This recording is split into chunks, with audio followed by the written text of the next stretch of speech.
ChatGPT 10萬個點解自然科學 YouTube.com/TiTipTime。大家想我下期解釋啲咩嘢？歡迎留言，鍾意嘅就讚好分享，唔鍾意嘅就留言俾意見。為什麼海洋是鹹的？地球早期的海洋與鹽分起源，海洋的鹹度起源與地球的形成密切相關。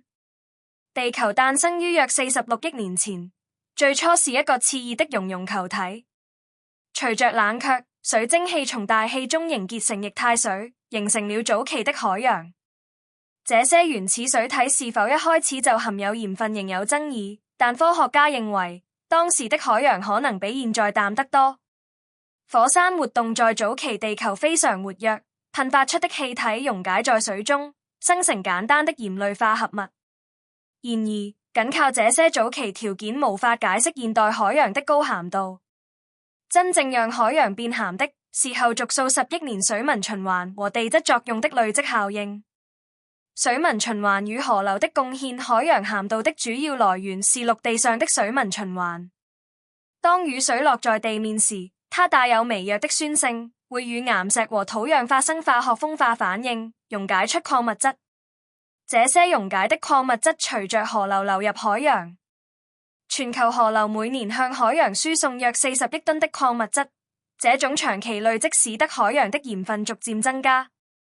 蒸發進一步加劇了這個過程，海洋中的水被太陽蒸發成水蒸氣回到大氣，但鹽分卻留在海洋中，導致濃度上升。海底地質活動的影響，除了河流，海底的地質活動也對海洋鹹度有貢獻。海底的熱液噴口是重要的礦物質來源，增加了水體的礦物質含量。火山活動同樣在歷史上扮演了角色。早期地球的火山噴發釋放氯化物和硫化物，這些物質最終進入海洋，進一步豐富了其化學組成。鹽分的平衡機制，如果鹽分只進不出，海洋的鹹度應該會無限增加，但事實上，它穩定在約3.5%。這是因為存在一些移除鹽分的自然機制，例如當海水在某些地區過度蒸發時，會形成鹽層沉積。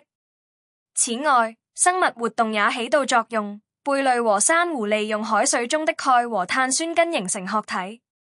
這些移除過程雖然緩慢，但足以平衡河流和熱液的輸入，使海洋鹹度長期穩定。科學家估計，這種平衡狀態可能在10億至20億年前就已形成。鹽分的組成與分布，現代海洋的鹽分以氯化鈉為主，佔約85%，其餘包括硫酸鎂、氯化鎂等。這種成分比例在全球海洋中幾乎一致。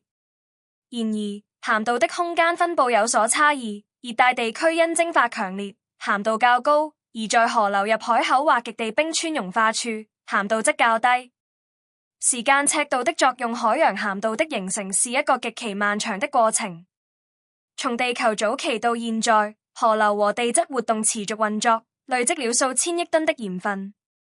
即使今天所有河流停止輸送鹽分，海洋的現有鹽分仍足以維持其鹹度數百萬年。這顯示出系統的巨大慣性。